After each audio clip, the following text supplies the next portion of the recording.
हाय viewers, आज मैं आपको लेकर चलने वाली हूँ एक ऐसे अद्भुत संत के जीवन की ओर जो पूरी दुनिया से बात करते थे, लेकिन व्यवहारिक रूप से कभी एक शब्द भी नहीं बोलते थे। शायद आपको मजाक लग रहा हो, लेकिन आज हम बात करेंगे मेहर बाबा की, जो पुणे के मेहर नगर में रहे और जिनको साइलेंट बाबा, मेहर बाबा, प्रेम अवतार और कंपैशन की मूर्ति के रूप में जाना जाता है। उनका जीवन, उनका मौन व्रत, उनकी आध्यात्मिक अनुभव और उनके चमत्कारी प्रभाव ने उन्हें 20वीं सदी का सबसे अद्भुत संत बनाया। तो चलिए शुरू करते हैं बाबा मेहर के मौन और प्रेम की कहानी। यह कहानी समझने के लिए आपको जाना होगा बाबा मेहर आश्रम में, जो कि पुणे से 100 किलोमीटर दूर अहिल्या नगर के पास है। यह आश्रम बाबा मेहर द्वारा सन 1923 में स्थापित किया गया था। आज के समय में यह स्थान बाबा मेहर की समाधि के रूप में जाना जाता है और उनके अनुयायियों के लिए यह एक तीर्थ स्थान है। यहाँ आकर आप ऐतिहासिक भवन और ऐसे मॉन्यूमेंट्स को देख सकते हैं जो मेहर बाबा के जीवन और उनकी दीवी शिक्षाओं से संबंधित हैं। इसमें मंडली हॉल और इंटरव्यू कैबिन भी शामिल है। इस स्थान में आपको एक भी शब्द नहीं बोलना है, क्योंकि मेहर बाबा ने अपने जीवन के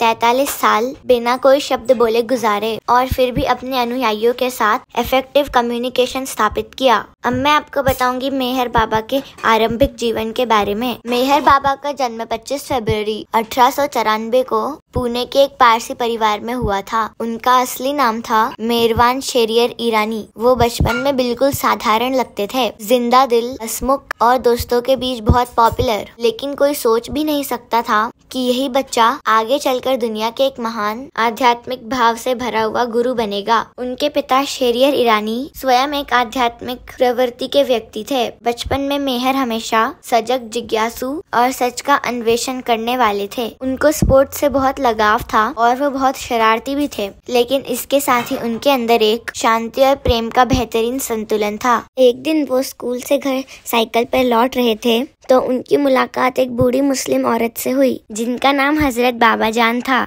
उस महिला की उम्र 100 वर्ष से ज्यादा थी और कई लोग उसे स्पिरिचुअल गुरु मानते थे। जब बाबा जान ने उन्हें साइकिल से जाते हुए देखा तो अपनी ओर बुलाया और मेहर बाबा के माथे पर चूमा। मेहर बाबा ने बाद में बताया कि उस महिला के माथे पर चूमते ही उन्हें शक्तिपात जैसा अनुभव हुआ और भगवान की अनुभूति हुई। और इस घटना के बाद 9 महीने तक उन्हें अपने शरीर और आसपास के वातावरण की कॉन्शियसनेस नहीं रही। इन 9 महीनों में उन्हें भूख भी नहीं लगती थी और नींद भी नहीं लगती थी। उनकी माँ ने सोचा कि वे पागल हो गए हैं और वो उन्हें डॉक्टर्स के पास लेके गई, लेकिन डॉक्टर्स भी उनका कोई इलाज नहीं कर पाए। इसलिए उनकी माँ उनको उस समय के प्रसिद्ध बाबाओं के पास ले गई, जैसे कि नागपुर के ताजुद्दीन बाबा के पास और शिरडी के साईं बाबा के पास। साईं बाबा ने उनको अपने प्रमुख शिष्य उपासनी महाराज के पास भेजा। जब वो उपासनी महाराज के पास पहुँचे तो उपासनी महाराज ने एक कंकड़ उनकी तरफ फेंका, जो उनको माथे पर उसी जगह पर लगा जिस जगह पर बाबा जान ने उनको चूमा था। इस घटना के बाद उनकी कॉन्शियसनेस वापस आ गई। इस घटना के बाद उन्होंने अपने अगले 6 साल उपासनी महाराज के साथ ही बिताए। यह 6 साल उनकी आध्यात्मिक यात्रा में महत्वपूर्ण साबित हुए।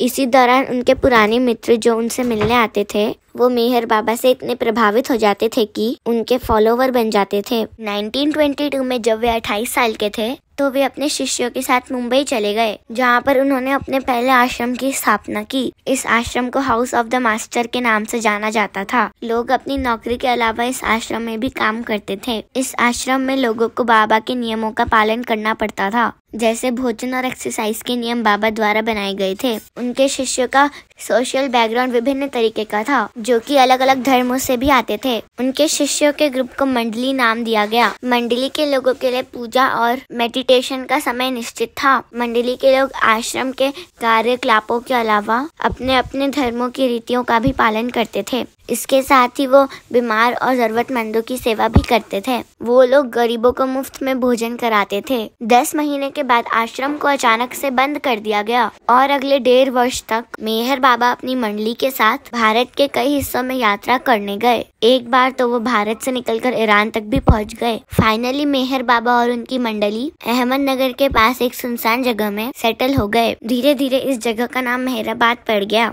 अगले 1 साल में मेहराबाद एक छोटे शहर में बदल गया और करीब 500 लोग यहाँ रहने लगे। यहाँ पर फ्री स्कूल, फ्री डिस्पेंसरी की सुविधा थी और जरूरतमंदों की रहने की भी व्यवस्था थी। छोटे छोटे बच्चों को यहाँ पर शिक्षा दी जाती थी। मेहर बाबा खुद उन बच्चों की देखभाल करते थे। 9 जुलाई 1925 को उन्होंने घोषणा की कि अगले दिन से वो बात नहीं करेंगे और उन्होंने एक झोपड़ी में रहना प्रारंभ कर दिया। इसी तरीके से 44 साल बीत गए और बाबा ने एक शब्द भी नहीं बोला। शुरू में वे चौक और स्लेट से लिखकर बात करते थे। बाबा का मानना था कि मौन रहकर उनकी स्पिरिचुअल एनर्जी बढ़ती है और आत्म मंथन करने में मदद मिलती है। फरवरी 1926 में उनके 32वें जन्मदिन के अवसर पर पूरे भारत से करीब 20,000 लोग उनके दर्शन के लिए आए और बाबा ने सबको आशीर्वाद दिया। लेकिन उसी साल के अंत में स्कूल और डिस्पेंसरी को अचानक बंद कर दिया गया। इसी तरह अपने जीवन में बाबा ने कई सारे आश्रमों की शुरुआत की और उन्हें बंद भी कर दिया।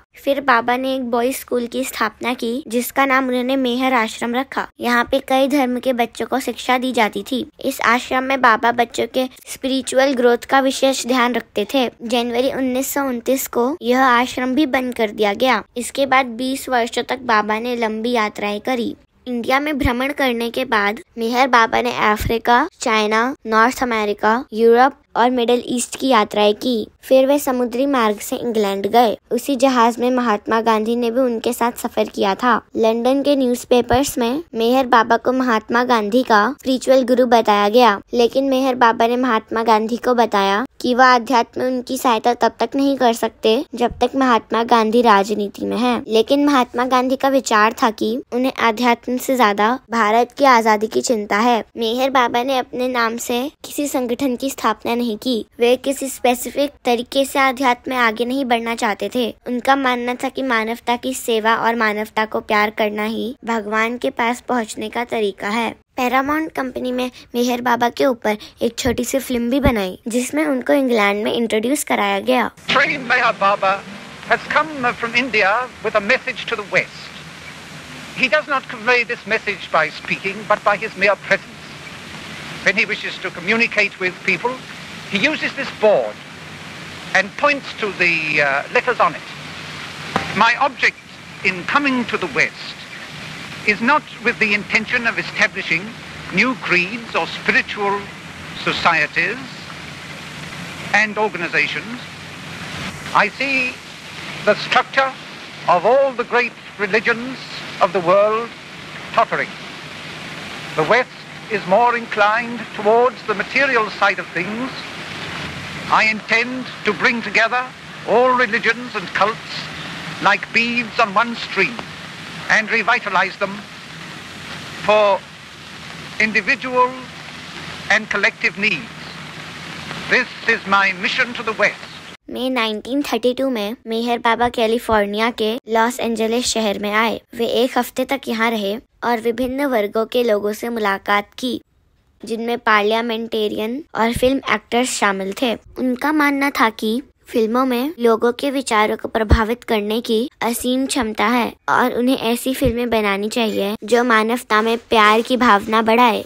1936 में मेहर बाबा ने एक अनोखा एक्सपेरिमेंट किया। उन्होंने ऐसे लोगों को ढूंढा जो अपनी फिजिकल बॉडी से कम्प्लीटली अनकॉन्शियस थे और साथ ही साथ अपने आसपास के वातावरण और अपने कार्यकलापों से भी अनभिज्ञ थे। लेकिन ऐसे लोग सिर्फ भगवान के बारे में ही सोचते थे और भगवान को ही प्यार करते थे। इनको मेहर बाबा ने मस्त का नाम दिया। ऐसा समझा जाता था कि यह लोग भगवान के बहुत नजदीक हैं। ऐसे लोगों को ढूंढने के लिए बाबा को अपनी मंडली के साथ लंबी लंबी यात्राएं करनी पड़ती थी। उनकी मंडली में ऐसे निपुण लोग थे जो मस्त लोगों को ढूंढ लेते थे। बाबा ऐसे लोगों से या तो खुद मिलने जाते थे या फिर उन्हें अपने आश्रम में ले आते थे। बाबा मस्त लोगों के साथ में काफी समय बिताते थे और उनकी सारी जरूरतों को खुद पूरा करते थे, जैसे कि उनको नहलाना, उनकी शेविंग करना और उन्हें खाना खिलाना। बाबा का मानना था कि एक पागल आदमी और एक मस्त में डिफरेंशिएट करना बहुत मुश्किल है। पागल लोग अपने आसपास के वातावरण के बारे में कुछ तो समझते थे, लेकिन मस्त लोगों को अपने आसपास के वातावरण से बिल्कुल भी मतलब नहीं था, क्योंकि उनके दिलों में भगवान के लिए अत्यधिक प्यार था। मस्त लोग स्पिरिचुअली बाकी लोगों से डेवलप थे,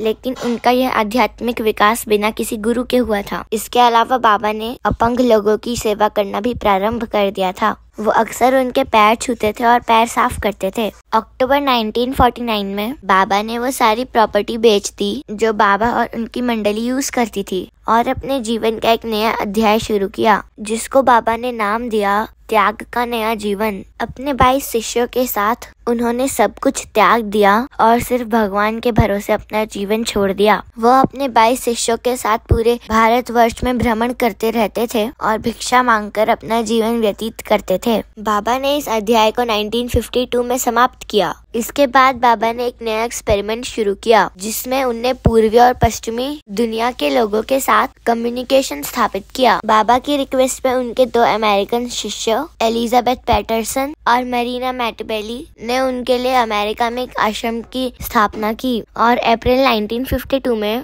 अपने मंडली के 11 सदस्यों के साथ उस आश्रम की यात्रा की, जिसका नाम मेहर स्पिरिचुअल सेंटर रखा गया था। यह आश्रम कैरोलिना में 500 एकड़ में बना हुआ था।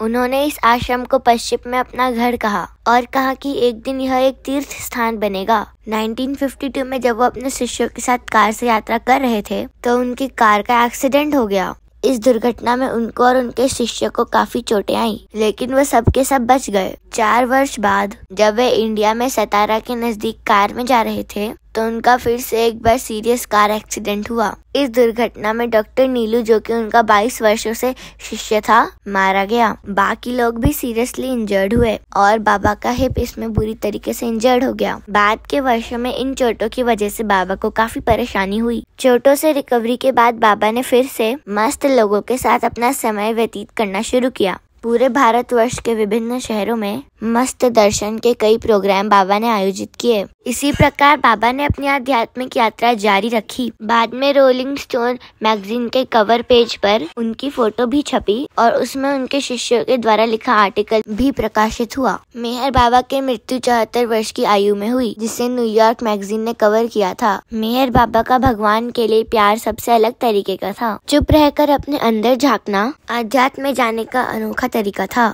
आप आज भी उनके आश्रम में जाकर उनके इस प्रयोग की अनुभूति कर सकते हैं। अगर आपको मेरा यह वीडियो अच्छा लगा तो मेरी वीडियो को लाइक कीजिए, मेरे चैनल को सब्सक्राइब कीजिए।